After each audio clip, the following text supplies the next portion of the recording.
नमस्कार दोस्तों, टेकलेट इंस्टीट्यूट में आप सभी का स्वागत है और मैं हूं खुशबू साहू। आज हम महिला एवं बाल विकास विभाग से संबंधित योजनाओं के अंतर्गत केंद्र प्रायोजित योजना के बारे में पढ़ने वाले हैं, जिसके अंतर्गत हम मिशन शक्ति योजना, मिशन वात्सल्य योजना, पोषण अभियान एवं पूरक पोषण आहार कार्यक्रम के बारे में पढ़ेंगे। देखिए, ये जो मिशन शक्ति योजना है, ये महिलाओं की सुरक्षा, संरक्षा एवं उनके सशक्तिकरण के लिए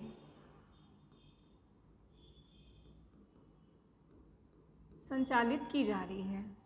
वहीं पर अगर हम मिशन वात्सल्य योजना के बारे में बात करें तो ये दोनों अम्ब्रेला योजना है ना। मिशन वात्सल्य योजना जो है वो बाल संरक्षण, बच्चों के संरक्षण एवं पोषण के लिए लाई गई है।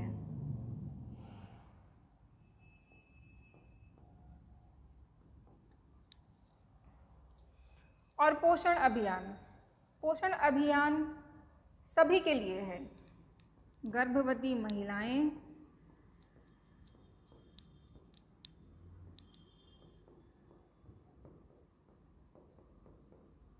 स्तनपान कराने वाली माताएं,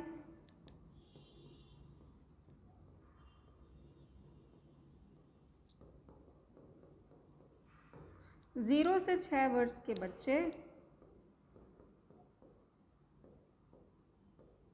और किशोरियों के लिए, सभी के लिए पोषण अभियान चलाया जा रहा है। क्यों चलाया जा रहा है पोषण अभियान? तो कुपोषण से मुक्ति, कुपोषण एवं एनीमिया से मुक्ति के लिए।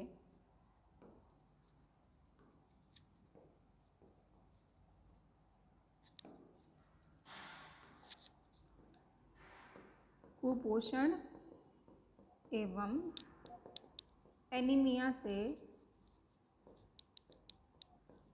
मुक्ति के लिए।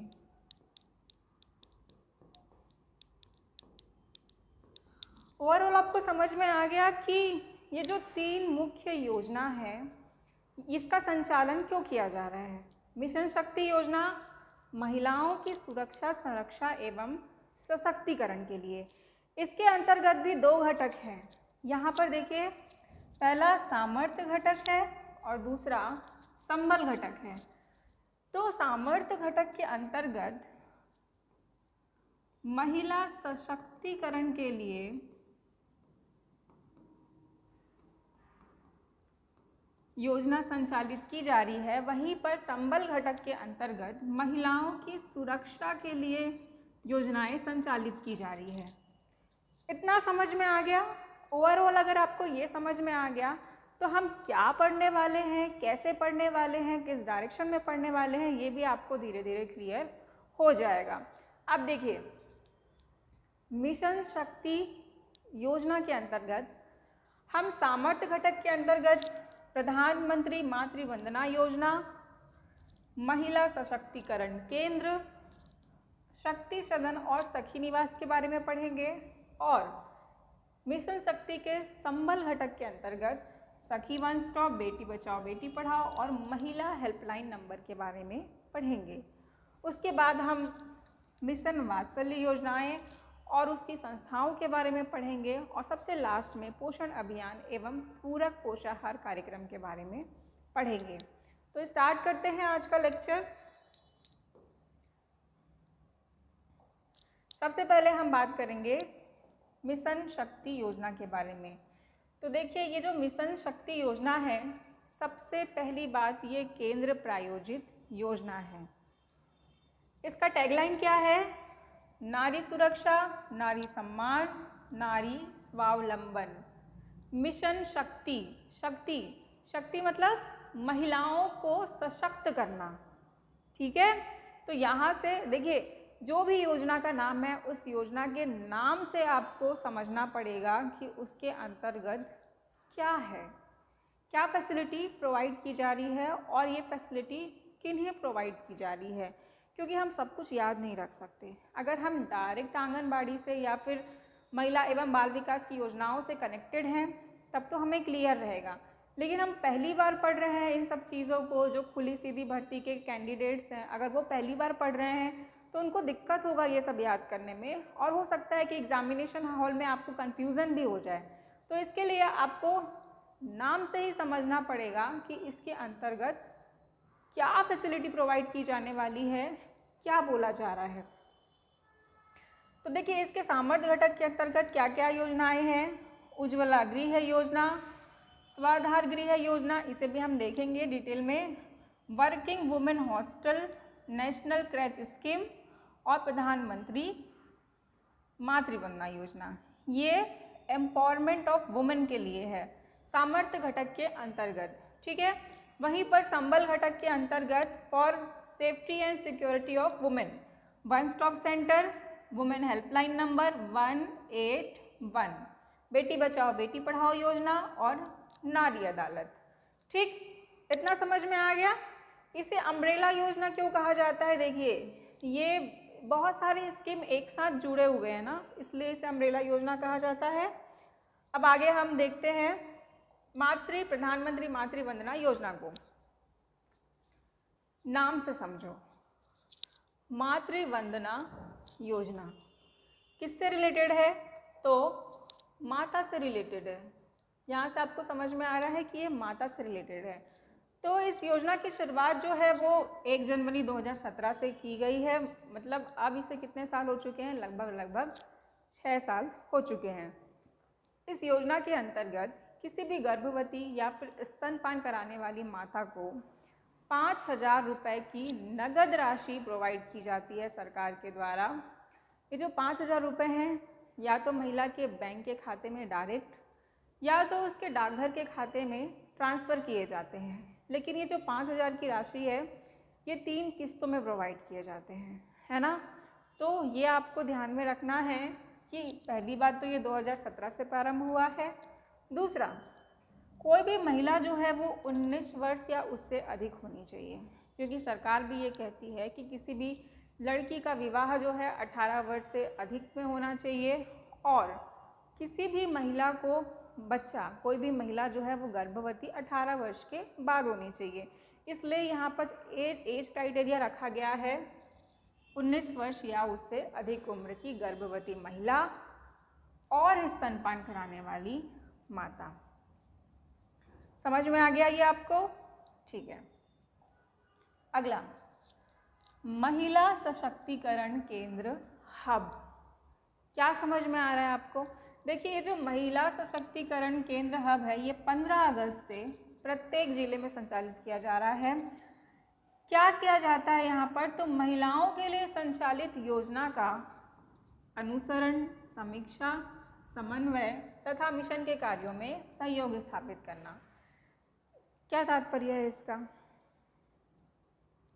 देखिए महिलाओं के लिए जितनी भी योजनाएं संचालित की जा रही है, ठीक है, सेम टू सेम जैसे संचालित की जा रही है उस योजना में क्या क्या प्रावधान दिए गए हैं वैसे ही उनको लोगों तक, महिलाओं तक डिलीवर करना।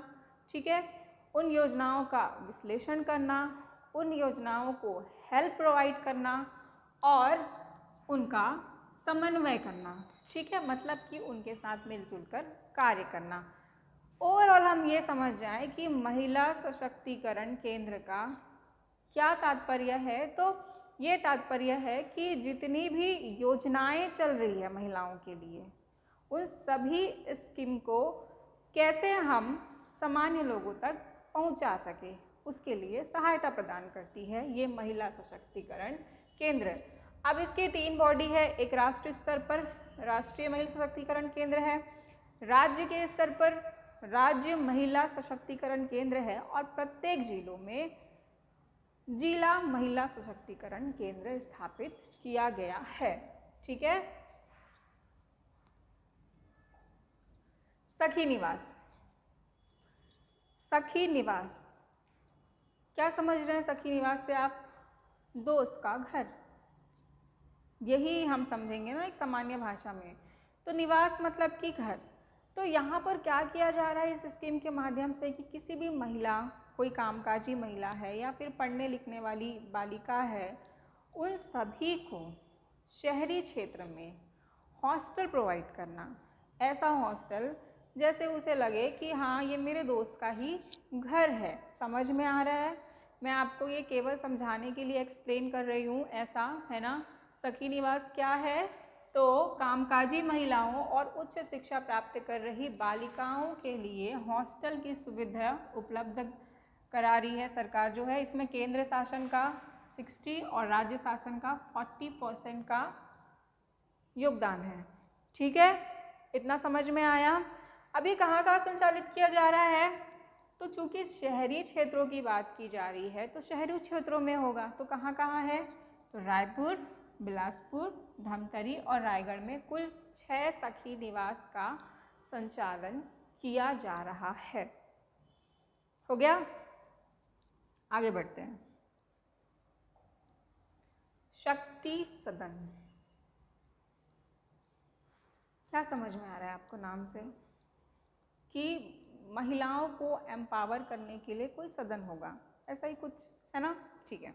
शक्ति सदन में केंद्र शासन और राज्य शासन का अंक 60:40 है। अब इसका उद्देश्य क्या है? तो संकटग्रस्त महिला, विधवा, निराश्रित, तिरस्कृत एवं परित्यक्ता को आश्रय एवं सहारा प्रदान करना, ये पहला उद्देश्य है। ठीक। और दूसरा, बच्चे और महिलाओं की मानव तस्करी और व्यावसायिक यौन शोषण से पीड़ित का बचाव और पुनर्वास करना। देखिए यहाँ पर 2 चीज़ें हैं। एक तो ऐसी महिला जो क्या है, विधवा है, निराश्रित है या तिरस्कृत है या परित्यक्ता है, उनका पुनर्वास करना, उनका संरक्षण करना, उनको आश्रय प्रदान करना, उनका पुनर्वास करना। और दूसरा, ऐसे बच्चे या फिर महिला जिनका तस्करी किया गया हो या फिर यौन शोषण किया गया हो, उनको संरक्षण प्रदान करना और उनका पुनर्वास करना। इतना समझ में आया? तो ये जो शक्ति सदन है ये 2 स्कीम से मिलकर बना है। एक तो स्वाधार गृह योजना और दूसरा उज्ज्वला गृह योजना। मैं क्या आपको समझाना चाहती हूँ, हम इसे नेक्स्ट पेज में और अच्छे से समझ पाएंगे। देखिए, स्वाधार गृह योजना, इसमें भी केंद्र और राज्य का अंश कितना है? 60-40%। यहाँ पर जो भी संकटग्रस्त महिला है, विधवा, निराश्रित, तिरस्कृत, परित्यक्ता को आश्रय और सहारा प्रदान करने हेतु उनका निःशुल्क परिपालन और पुनर्वास करना, ये जो स्कीम है इसे क्या कहा जाता है? स्वाधार गृह योजना। स्वाधार गृह योजना के अंतर्गत इन महिलाओं को संरक्षण, परिपालन और पुनर्वास की सुविधा दी जाती है। वहीं पर उज्ज्वला गृह योजना के अंतर्गत एक उज्ज्वला योजना महिलाओं के लिए जो गैस सिलेंडर से रिलेटेड है ना, ये वो नहीं है। उज्ज्वला गृह योजना यहाँ पर बच्चे एवं महिलाओं की मानव तस्करी या फिर ऐसे बच्चे या महिला जिनका यौन शोषण हुआ होगा, उनका संरक्षण करना, उनका परिपालन करना, उनको आश्रय प्रदान करना और उनका पुनर्वास करने की ये स्कीम है। और इसमें केंद्र, राज्य और स्वैच्छिक संगठन, इनका रेशो है 60:30:10। इतना समझ में आ गया? अब ये कहाँ कहाँ संचालित है? तो स्वाधार गृह योजना कांकेर, बिलासपुर और सरगुजा में संचालित है। मतलब कि ऊपर सरगुजा में है, नीचे बीच में बिलासपुर में है और नीचे कांकेर में है। उसी प्रकार ये कहाँ कहाँ है? तो बिलासपुर, रायपुर, कोरिया और कोरबा में संचालित है। अब नाम से हम कैसे ध्यान में रखें, भी तो ज़रूरी है कि हमें नाम से पता होना चाहिए कि कौन सी स्कीम है। तो देखिए, स्वाधार गृह योजना और उज्ज्वला गृह योजना, तो ऐसे बच्चे एवं महिला जिनके जीवन में अंधकार आ चुका है, उसको उजाला लाने के लिए, है ना, उन्हें समाज की मुख्य धारा से जोड़ने के लिए उज्ज्वला गृह योजना लाई गई है। यहाँ से आप कनेक्ट कर लेंगे। स्वाधार गृह योजना, ऐसी महिलाएं जिनका कोई आधार नहीं है, जैसे जो विधवा है, निराश्रित है, फाइनेंशियली कोई आधार नहीं है, है ना, तिरस्कृत है उनका परिपालन और पुनर्वास करना, मतलब स्वाधार गृह योजना। समझ में आ गया? ओके। सखी वन स्टॉप सेंटर, ये मिशन शक्ति के संबल घटक के अंतर्गत स्कीम अब पढ़ने वाले हैं हम। सखी मतलब दोस्त, वन स्टॉप सेंटर मतलब ये कोई सेंटर है। क्या है ये सेंटर? पहले बात तो हम इसकी शुरुआत कब हुई उसको देख लेते हैं। तो इसकी शुरुआत जो है वो देश में 1 अप्रैल 2015 से प्रारंभ हुई, रायपुर में 16 जुलाई 2015 से प्रारंभ हुई और प्रत्येक जिलों में 10 मार्च 2017 से प्रारंभ हुई। महिला हेल्पलाइन नंबर कौन सा है? 181 है। क्या किया जाता है? तो ऐसी कोई सी भी महिला जिसे सहयोग की आवश्यकता है, चाहे घर के बाहर हो या घर के अंदर हो, उसे ये सहायता प्रोवाइड करते हैं। कैसी सहायता हम देख लेते हैं। पीड़ित, संकटग्रस्त, ज़रूरतमंद महिला को एक ही छत के नीचे उनकी आवश्यकता अनुसार क्या क्या सहायता प्रोवाइड करना? तो चिकित्सा, सलाह, सहायता, मार्गदर्शन और संरक्षण देना। अगर कोई ऐसी महिला है जो घर के बाहर या घर के अंदर उसके साथ कुछ भी गलत हुआ हो और उसे सहायता की आवश्यकता है, तो वो टोटल फ्री नंबर 181 पे कॉल कर सकती हैं और उसे किसी भी प्रकार की सहायता दी जाएगी। कैसी सहायता दी जाएगी? तो चिकित्सीय सहायता दी जाएगी, उसे सलाह दिया जाएगा, परामर्श दिया जाएगा, अगर उसे आश्रय की ज़रूरत है तो आश्रय दिया जाएगा, उसे पुनर्वास की आवश्यकता है तो पुनर्वास दिया जाएगा। तो इस प्रकार से जो भी सहायता चाहिए महिला को उसे दिया जाएगा। और ये है क्या? सखी वन स्टॉप सेंटर। तो एक बिल्डिंग है, एक बिल्डिंग है जहाँ पर महिलाओं को किसी भी प्रकार की सहायता एक ही छत के नीचे प्रदान की जाती है। क्या क्या सुविधा प्रदान की जाती है? तो आपातकालीन सहायता एवं बचाव किया जाता है, विधिक सहायता, चिकित्सीय सहायता, मनोवैज्ञानिक सामाजिक सलाह, मानसिक चिकित्सा, पुलिस सहायता, महिला को FIR, DIR, NCR दर्ज करने में सहायता और अस्थायी आश्रय, परामर्श सुविधा, सहायता, ये सभी तत्काल उपलब्ध कराया जाता है। समझ में आ गया आपको? ठीक है। ये है सखी वन स्टॉप सेंटर, जो मैंने आपको बताया कि एक ही छत के नीचे महिलाओं को सहायता प्रदान की जाती है। तो ये है सखी वन स्टॉप सेंटर, जहाँ पर टोटल फ्री नंबर जो 24 घंटे ये सुविधा उपलब्ध है वो भी निःशुल्क 181 पर कॉल किया जाता है और इस नंबर पर कॉल करने के बाद महिला को किसी भी प्रकार की सहायता प्रदान की जाती है। अब हम बात करेंगे बेटी बचाओ बेटी पढ़ाओ योजना के बारे में। इस योजना की शुरुआत प्रधानमंत्री नरेंद्र मोदी ने 22 जनवरी 2015 को पानीपत हरियाणा से की थी। शुरुआत में 100 जिलों का चयन किया गया था, जिसमें छत्तीसगढ़ से रायगढ़ जिला था। उसके बाद इस योजना का विस्तार किया गया और 2018 में बीजापुर को भी इस योजना के अंतर्गत सम्मिलित किया गया।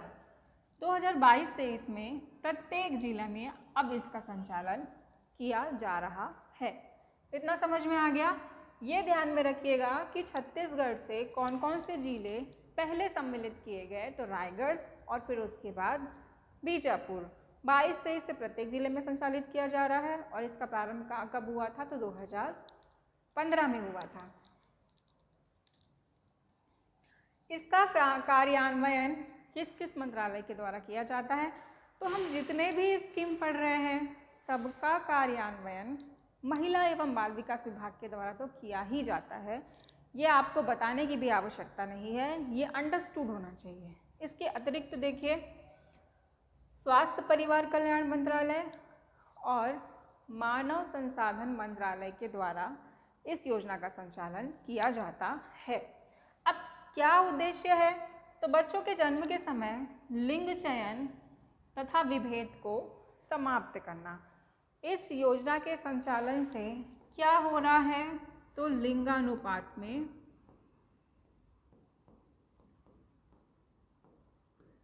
कमी आई है। बालिकाओं की उत्तरजीविका व उनकी सुरक्षा सुनिश्चित करना, बालिकाओं को आत्मनिर्भर बनाने के लिए उनकी शिक्षा को सुनिश्चित करना। पीसी-पीएनडीसी एक्ट 1994, ये क्या है, भ्रूण हत्या और लिंग चयन प्रतिषेध अधिनियम कह सकते हैं हम इसे लागू करना। राष्ट्रव्यापी जागरूकता और प्रचार प्रसार अभियान चलाना, मतलब बेटी बचाओ और बेटी पढ़ाओ का उद्देश्य क्या है कि बेटी को बचाना, जब वो जन्म ले रही है तभी उसे बचा लेना, भ्रूण हत्या को रोकना, लिंग चयन को रोकना और बेटी को पढ़ाना, शिक्षा के माध्यम से उसे स्वावलंबी बनाना, आत्मनिर्भर बनाना, और इसके लिए पूरे देश में जागरूकता होनी चाहिए। इसी के लिए, इसकी जागरूकता के लिए प्रचार प्रसार करना, ये इस योजना का उद्देश्य है।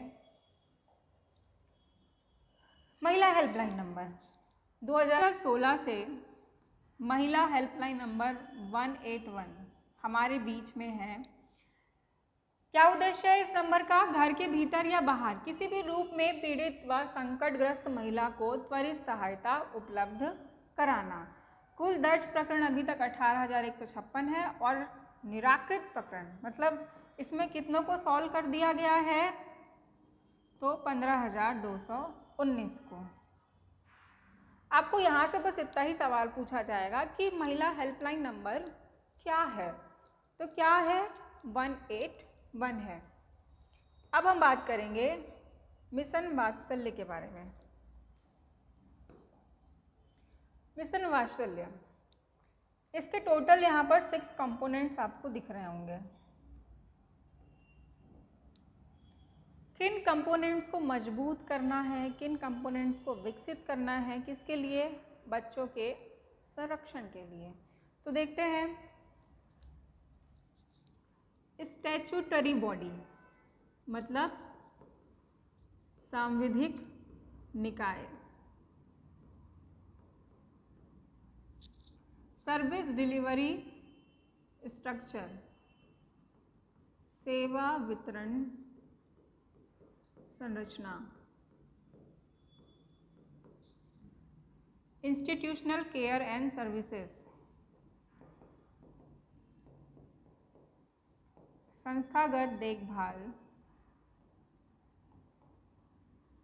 एवं सेवा, non institutional community based care, गैर संस्थागत समुदाय आधारित सेवा, इमरजेंसी आउटरीच सर्विसेज, आपातकालीन आउटरीच सेवा, ट्रेनिंग एंड कैपेसिटी बिल्डिंग, प्रशिक्षण एवं क्षमता निर्माण,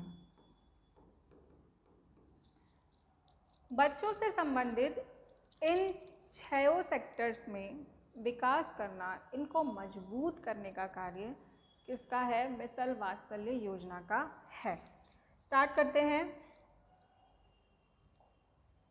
मिशन वात्सल्य योजना, यह देश में बाल संरक्षण सेवाओं हेतु अम्ब्रेला योजना है। इसका उद्देश्य क्या है, देश का प्रत्येक बच्चे का बचपन स्वस्थ और खुशहाल बीते। ठीक है, क्या क्या किया जाता है जो हमने देखा अभी, सांविधिक निकाय के कामकाज में सुधार करना है, सेवा वितरण संरचनाओं को मजबूत करना है, संपन्न संस्थागत देखभाल और सेवाएं, गैर संस्थागत समुदाय आधारित देखभाल को प्रोत्साहित करना, आपातकालीन पहुंच हेतु सेवाएं एवं प्रशिक्षण और क्षमता का निर्माण करना। जो हमने 6 कंपोनेंट्स देखा था वही है, यही उसका उद्देश्य है। तो सबका क्या करना है, उनकी क्षमता बढ़ाना है, सुधार करना है, मजबूत करना है, प्रोत्साहित करना है। आगे देखिए, ये जो मिशन वात्सल्य योजना के अंतर्गत संस्थाएं संचालित की जा रही है। अब इन संस्थाओं को भी 2 कैटेगरी में कैटेगराइज किया गया है। ये 2 कैटेगरी कौन कौन सी है? तो 2 प्रकार के बच्चे हैं। एक तो ऐसे बच्चे जिन्होंने विधि के विरुद्ध कार्य किया हो, और दूसरे ऐसे बच्चे जिन्हें देखभाल और संरक्षण की आवश्यकता है। तो ऐसे बच्चे जिन्होंने विधि के विरुद्ध कार्य किया हो, उनके लिए बाल संप्रेक्षण गृह, विशेष गृह और प्लेस ऑफ सेफ्टी का संचालन किया जा रहा है। और ऐसे बच्चे जिन्हें देख रेख और संरक्षण की आवश्यकता है, उनके लिए शासकीय एवं अशासकीय बाल गृह, खुला गृह, खुला आश्रय गृह और विशेषीकृत दत्तक ग्रहण का संचालन किया जा रहा है। इतना समझ गए? कैसे याद रखोगे इसे? तो देखिए, बाल संप्रेक्षण गृह, विशेष गृह और place of safety. Place of safety जहाँ पर बच्चों को सुरक्षित रखा जा सकता है, ठीक है। विशेष गृह, ऐसा कोई विशेष गृह जहाँ पर बच्चों को स्पेशल तरीके से प्रशिक्षण दिया जाएगा। बाल संप्रेक्षण गृह, ठीक। और नीचे ये तो सामान्य है, जो देख रेख और संरक्षण के लिए जो गृह बनाया गया है उसका नाम भी सामान्य है, जैसे कि शासकीय एवं अशासकीय बाल गृह, खुला आश्रय गृह, विशेषीकृत दत्तक ग्रहण, जहाँ पर ऐसे बच्चों को रखा जाता है जिन्हें दत्तक देना है। समझ में आ गया? एडॉप्ट करने वाले बच्चों को, जिन्हें एडॉप्शन के लिए देना है, उन बच्चों को यहाँ रखा जाता है ना। तो नाम से भी आप थोड़ा क्लियर रहिएगा, यहाँ से सवाल पूछा जा सकता है। तो सबसे पहले हम बात करते हैं बाल संप्रेक्षण गृह की। विधि विरुद्ध कार्य करने वाले बच्चों को किशोर न्याय बोर्ड के आदेश पर बाल संप्रेक्षण गृह में रखा जाता है। ये किशोर न्याय बोर्ड, ये ध्यान में रखिएगा, इनके आदेश पर रखा जाता है। अभी ये वर्तमान में कहाँ कहाँ संचालित है? तो जशपुर, रायगढ़, कोरबा, बिलासपुर, रायपुर, महासमुंद, अंबिकापुर, दुर्ग, राजनांदगांव, जगदलपुर, दंतेवाड़ा में बालकों के लिए, और राजनांदगांव, अंबिकापुर और जगदलपुर में बालिकाओं के लिए। कैसे याद रखें? बहुत सारे नाम है ना, कहाँ कहाँ संचालित किया जाता है। चलिए देखते हैं।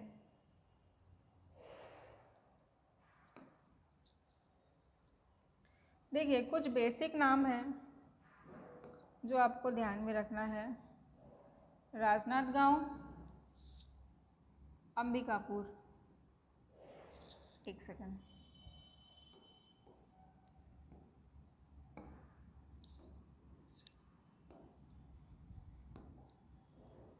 अंबिकापुर और नीचे जगदलपुर। यहाँ बालक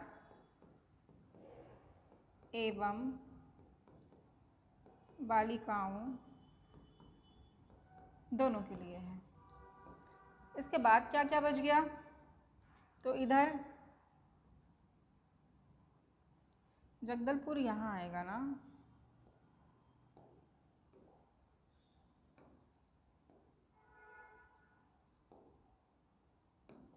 यहाँ पर जगदलपुर आएगा, यहाँ पर दंतेवाड़ा है ना। अब जो केवल बालकों के लिए संचालित किया जा रहा है वहाँ पर, यहाँ पर दंतेवाड़ा, अंबिकापुर के बगल में रायगढ़ और जशपुर। ये जो मेन सिटीज़ है उसे भी ध्यान में रखिए, बिलासपुर, रायपुर, दुर्ग, राजनांदगांव तो है ही, महासमुंद,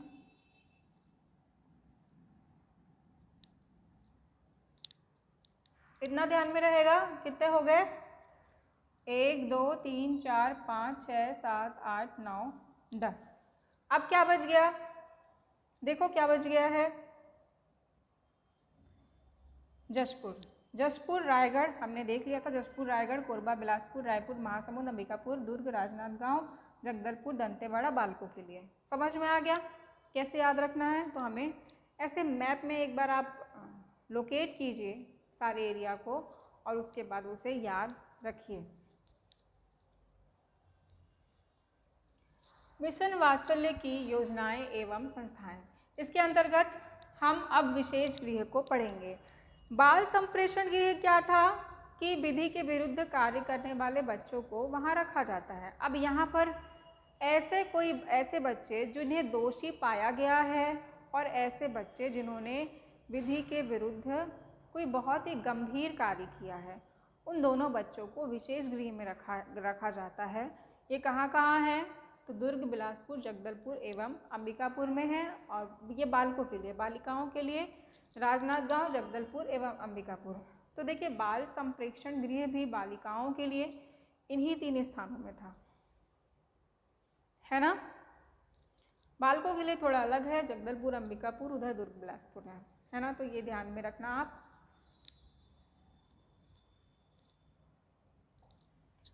प्लेस ऑफ सेफ्टी, किशोर न्याय अधिनियम 2015 की धारा 19(3) के अनुसार विधि के विरुद्ध कार्य करने वाले ऐसे बच्चे जिनकी उम्र 16 वर्ष से अधिक है, जिन्होंने गंभीर अपराध किया है, उन्हें किशोर न्याय बोर्ड या बाल न्यायालय के आदेश पर प्लेस ऑफ सेफ्टी में रखा जाता है। क्या क्या देखा हमने?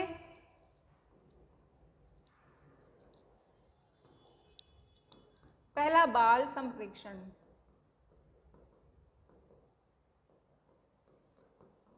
यहाँ विधि के विरुद्ध कार्य करने वाले बच्चे को रखा जाता है। विशेष गृह में किसे रखा जाता है? तो ऐसे बच्चे जिन्होंने विधि के विरुद्ध कोई गंभीर कार्य किया हो या तो किसी कार्य के लिए वो दोषी पाए गए हों। और प्लेस ऑफ सेफ्टी में विधि के विरुद्ध गंभीर कार्य करने वाले ऐसे बच्चों को रखा जाता है जिनकी आयु 16 वर्ष से अधिक है। इसका संचालन कहाँ कहाँ किया जा रहा है? तो हर संभागीय मुख्यालय में 25-25 की कैपेसिटी में इसका संचालन किया जा रहा है। संभागीय मुख्यालय मतलब जो हमारे संभाग हैं, जो 5 संभाग हैं उनकी बात की जा रही है। सरगुजा, बिलासपुर, रायपुर, दुर्ग और बस्तर। विशेष गृह का संचालन कहाँ कहाँ किया जा रहा है? तो ये हमने देखा है, और बाल संप्रेक्षण गृह का भी हमने देखा है। इतना क्लियर हो गया? तीनों को समझिएगा कि तीनों में अंतर क्या है। बाल संप्रेक्षण गृह विधि के विरुद्ध कार्य करने वाले बच्चे, विशेष गृह दोषी पाए गए बच्चे और गंभीर विधि के विरुद्ध कार्य करने वाले बच्चे। प्लेस ऑफ सेफ्टी 16 से अधिक उम्र के बच्चे जिन्होंने विधि के विरुद्ध गंभीर कार्य किया है। अब हम खुला आश्रय गृह के बारे में पढ़ेंगे। क्या होता है खुला आश्रय गृह? तो घुमंतु, सड़क पर कचरा बीनने वाले बच्चे अथवा संकटग्रस्त ऐसे बच्चे जो बाल श्रमिक है पर बाल श्रमिक अधिनियम के अंतर्गत नहीं आते, ऐसे बच्चों को मुख्य धारा पे लाने के लिए और उन्हें दिन रात आश्रय प्रदान करने के लिए खुला आश्रय गृह संचालित किया जा रहा है। खुला आश्रय गृह खुला है सभी बच्चों के लिए जो निराश्रित हैं, जो बाल श्रमिक हैं और जो कचरा बीनते हैं, मतलब ऐसे बच्चे जिन्हें कार्य तो नहीं करना चाहिए लेकिन फिर भी वो कर रहे हैं, तो उनको आश्रय प्रदान करने के लिए खुला आश्रय गृह का संचालन किया जा रहा है। कहाँ कहाँ पर? तो रायपुर, बिलासपुर, दुर्ग, रायगढ़, जशपुर, अंबिकापुर, दंतेवाड़ा और कोरबा में। बालिकाओं के लिए रायपुर, जशपुर में। ठीक है, समझ में आया खुला आश्रय क्या है? तो ऐसे बच्चे जो घुमंतु हैं, जो कचरा बीनते हैं या बाल श्रमिक हैं, उन्हें आश्रय प्रदान किया जाता है। अब हम बात करेंगे बाल गृह के बारे में। तो हम बाल गृह के बारे में पहले भी पढ़ चुके हैं। 18 साल की वर्ष तक के बच्चे या फिर ऐसे बच्चे जिन्हें देखरेख और संरक्षण की आवश्यकता है, उन्हें बाल गृह में रखा जाता है। उन्हें भोजन, कपड़ा, संरक्षण, प्रशिक्षण सभी कुछ प्रदान किया जाता है 18 वर्ष की आयु तक। ठीक है, कहाँ कहाँ है? रायपुर, बस्तर, दुर्ग, बिलासपुर, कबीरधाम में बालकों के लिए और बालिकाओं के लिए रायपुर और बिलासपुर में है। दत्तक ग्रहण संस्थान, स्थापन एजेंसी। दत्तक ग्रहण स्थापन एजेंसी, परित्यक्त एवं समर्पित बच्चे जिन्हें दत्तक पर दिया जाना होता है। जैसे मैंने आपको बताया कि ऐसे बच्चे जिन्हें अडॉप्ट करने के लिए बाहरी व्यक्ति आएगा, है ना, तो उसके लिए दत्तक ग्रहण स्थापन एजेंसी संचालित किया जा रहा है। टोटल 13 दत्तक एजेंसी है छत्तीसगढ़ में। अब हम बात करेंगे समग्र पोषण योजना या पोषण अभियान के बारे में। सक्षम आंगनबाड़ी एवं पोषण 2.0, इसमें ये जो पोषण 2.0 है उसी की बात की जा रही है यहाँ पर। इसकी शुरुआत कब से की गई थी? तो 8 मार्च 2018 से राजस्थान के झुंझुनू ग्राम से इसकी शुरुआत की गई थी। इसका टैगलाइन है शाही पोषण देश रोशन, शाही पोषण देश रोशन। अब ये जो पोषण अभियान है ना, इसके बारे में हम पढ़ चुके हैं सब कुछ। पोषण पूरक पोषण आहार कार्यक्रम के बारे में पढ़ चुके हैं। पोषण अभियान कैसा होता है, क्या होता है, उसके बारे में भी हम पढ़ चुके हैं।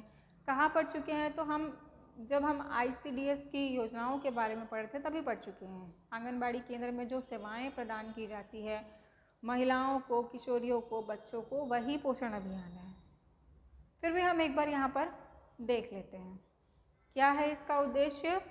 तो जब ये 2018 को लॉन्च किया गया था, तो 2018 से अगले 3 वर्ष तक का पहले उद्देश्य रखा गया था, फिर बाद में इसका विस्तार किया गया। तो 3 वर्ष तक क्या उद्देश्य रखा गया था? तो 0 से 6 वर्ष के बच्चे, किशोरी, गर्भवती महिला, स्तनपान कराने वाली माता के पोषण स्थिति में सुधार लाना और कुपोषण के स्तर में हर वर्ष 2% की कमी करना, और ऐसे करते करते 3 साल में कुपोषण में 6% की कमी करना। कुपोषण में 6% की कमी करना इसका उद्देश्य था। एनीमिया को दूर करने का भी उद्देश्य था। विभिन्न कार्यक्रमों एवं आंगनबाड़ी सेवाओं, प्रधानमंत्री, अब ये कार्यक्रम कौन कौन से हैं, किन किन कार्यक्रमों के माध्यम से अभिसरण प्राप्त करना है? तो प्रधानमंत्री मातृवंदना योजना, किशोरियों के लिए योजना, जननी सुरक्षा योजना, राष्ट्रीय स्वास्थ्य मिशन, स्वच्छ भारत मिशन, सार्वजनिक वितरण प्रणाली, महात्मा गांधी राष्ट्रीय ग्रामीण रोजगार गारंटी योजना के साथ अभिसरण प्राप्त करना। ये सब आपको नहीं समझना है, आपको बस इतना समझना है कि पोषण अभियान क्यों लाया गया था। तो 2018 में लाया गया था। हर वर्ष 2% की कमी करते करते कुपोषण में 6% की कमी लाने का टारगेट रखा गया था 3 साल में। उसके बाद फिर इसका विस्तार किया गया। क्या क्या गतिविधियां होती है इस पोषण अभियान के लिए? तो गतिविधियां क्या क्या होती है? तो ग्रामीण स्तर पर ग्रामवासियों को कुपोषण के लिए, कुपोषण क्या होता है, कुपोषण से पोषण की ओर कैसे जाएं, उसके लिए जागरूक करना, उन्हें प्रशिक्षण देना, ठीक है, उन्हें पोषण संबंधी संदेश देना, ये कार्य होता है। गर्भवती महिलाओं के लिए गोद भराई की रस्म करना, 6 माह के पूर्ण होने पर बच्चों के लिए अन्नप्राशन करना, पुरुषों की सहभागिता सुनिश्चित करने के लिए पोषण दिवस मनाना, शाला से पूर्व शिक्षा को प्रोत्साहित करने के लिए बच्चों को 3 साल से 6 वर्ष तक के बच्चों को अनौपचारिक शिक्षा प्रदान करना आंगनबाड़ी केंद्रों में, और जन स्वास्थ्य संबंधी संदेश देने के लिए जन स्वास्थ्य दिवस मनाना। समझ में आ गया कि ये अभियान कैसा चल रहा है? तो लोगों को जागरूक करने के लिए ये सारे अभियान चल रहे हैं। इससे संबंधित और क्या क्या होता है? तो देखिए,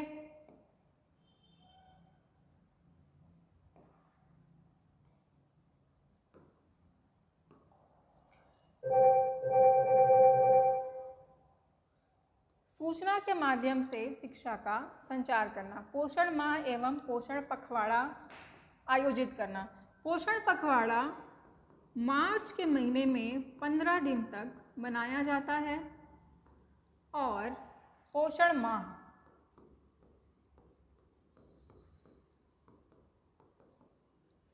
सितंबर के माह में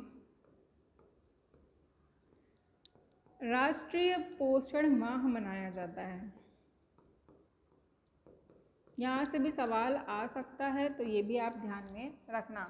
एनीमिया कैंप लगाया जाता है, मतलब इस कैंप में क्या किया जाता है, ब्लड टेस्ट किया जाता है और लोगों को एनीमिया की बीमारी कैसे होती है और इसके रोकथाम कैसे किए जा सकते हैं उसके बारे में जागरूक किया जाता है। सुपोषण रथ के माध्यम से प्रचार प्रसार, ग्राम पंचायत नगरीय निकायों की बैठक, पोषण मेला, आयुष विभाग के साथ प्रशिक्षण, साइकिल रैली और वृक्षारोपण।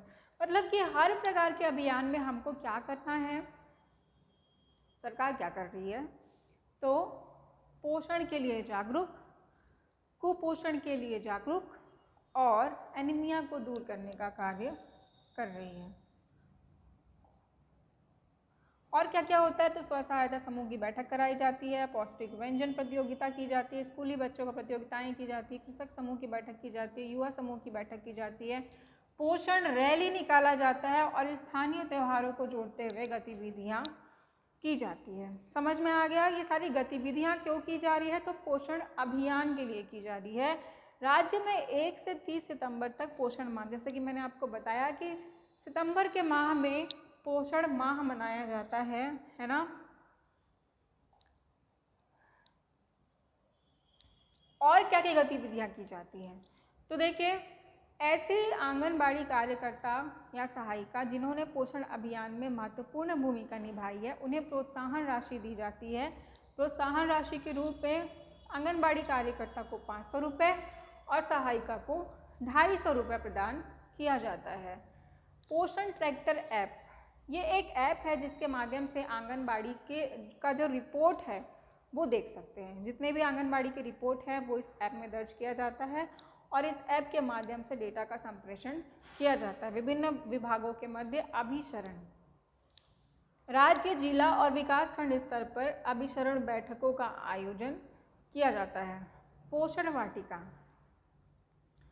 उद्यानिकी, आयुष एवं पंचायत विभाग के साथ अभिसरण करते हुए राज्य में 17,376 आंगनबाड़ी केंद्र, 3,838 शासकीय भवन, 28,771 गांव और शहरों के उपयुक्त स्थानों में और 87,160 घरों में पोषण वाटिकाओं का निर्माण किया जा रहा है। ये मत याद रखिएगा, आप लोग को ऐसे बहुत इंपॉर्टेंट नहीं है, ये याद रखना, बस आपने एक बार पढ़ लिया उतना ही काफ़ी है। क्या है ये, हम पहले भी पढ़ चुके हैं। ये पूरक पोषण आहार कार्यक्रम है जिसे आंगनबाड़ी केंद्रों में प्रोवाइड किया जाता है।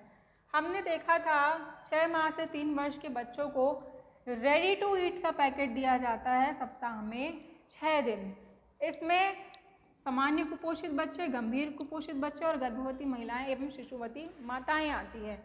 125, 200 और 150 ग्राम का इन्हें पैकेट दिया जाता है। उसी प्रकार से 3 से 6 वर्ष तक के बच्चों को इसे भी 2 पार्ट में डिवाइड किया गया है, सामान्य कुपोषित बच्चे और गंभीर कुपोषित बच्चे।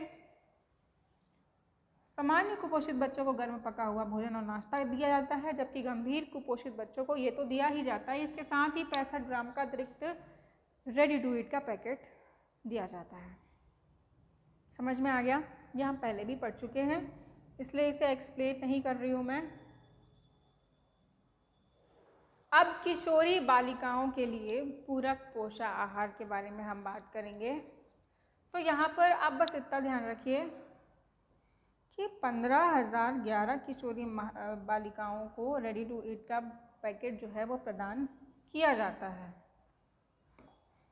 किशोरी बालिकाओं के लिए पूरक पोषण आहार देने के लिए 2 कार्यक्रम किए जा रहे हैं, एक तो सबला योजना और दूसरा किशोरी शक्ति योजना। ये बहुत इंपॉर्टेंट है, ये ध्यान में रखिए। यहाँ का एज ग्रुप क्या है वो भी आपको ध्यान में रखना है। सबला योजना 10 जिलों में संचालित किया जा रहा है और वो 10 के 10 जिले शहरी क्षेत्र में नहीं आते हैं।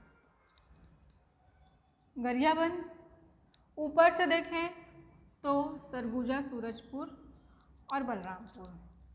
कॉर्नर्स में देखें तो राजनांदगांव और रायगढ़। बीच में देखें तो गरियाबंद और बलौदा बाजार और नीचे देखें तो बस्तर और कोंडागांव।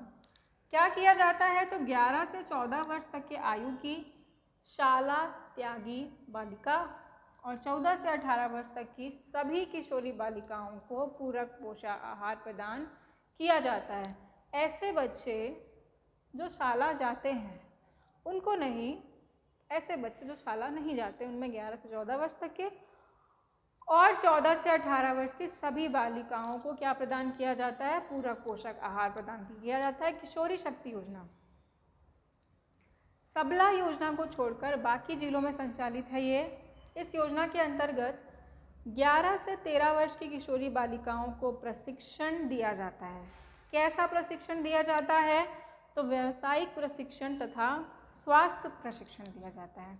व्यावसायिक प्रशिक्षण जैसे कि सिलाई बुनाई और क्या हो सकता है, जो ब्यूटी पार्लर का काम हो गया, सिलाई बुनाई का काम हो गया, इस प्रकार से उनको व्यावसायिक प्रशिक्षण दिया जाता है। और स्वास्थ्य से रिलेटेड प्रशिक्षण दिया जाता है कि क्या पोषण होना चाहिए, कैसे बीमारियों से बचना चाहिए।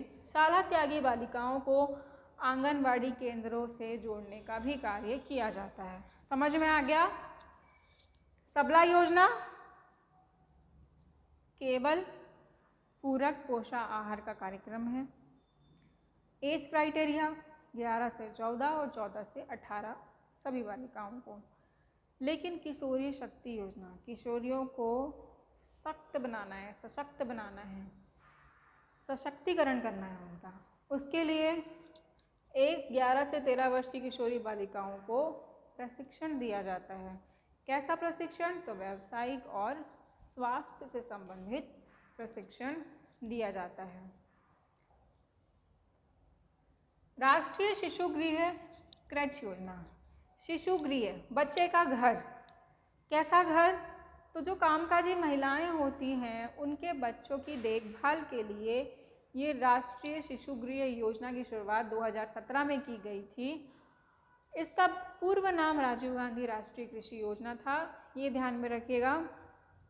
क्या क्या सुविधा होती है यहाँ पर? तो बच्चे के सोने की सुविधा होती है, अन्य दैनिक सुविधाएं होती है, इनके प्री स्कूल की शिक्षा की सुविधा होती है, बच्चों के सर्वांगीण विकास की निगरानी की जाती है, उनके स्वास्थ्य जांच और टीका की भी सुविधा यहाँ पर होती है। निर्धारित शुल्क क्या है? तो जो बीपीएल परिवार की महिला है उनको 20 रुपये प्रति माह देना पड़ता है। ऐसे परिवार जिनकी सैलरी 12,000 प्रति माह तक की है उनको 100 रुपये प्रति माह, और ऐसी महिला जिसकी सैलरी 12,000 प्रति माह से ज़्यादा है उसे 200 रुपये प्रति माह देना होता है। क्या समझ में आया आपको पूरे लेक्चर से कि महिलाओं एवं बच्चों की सुरक्षा, उनके पोषण और उन्हें सशक्त बनाने के लिए केंद्र सरकार के द्वारा अम्ब्रेला स्कीम या फिर अभियान चलाया जा रहा है। ये सार रूप में क्या है? तो मिशन शक्ति, मिशन महिलाओं के लिए मिशन शक्ति, बच्चों के लिए मिशन वात्सल्य, सक्षम आंगनबाड़ी, यहाँ पर इसके अंतर्गत आंगनबाड़ी का संचालन किया जाता है, आंगनबाड़ी केंद्र का, और मिशन पोषण 2.0 पोषण अभियान। यही 4 है। इन्हीं चारों में पूरी स्कीम जो है वो समाहित हो जाती है। समझ में आया? ठीक है। अगले लेक्चर में हम छत्तीसगढ़ सरकार की योजनाओं के बारे में पढ़ेंगे। धन्यवाद।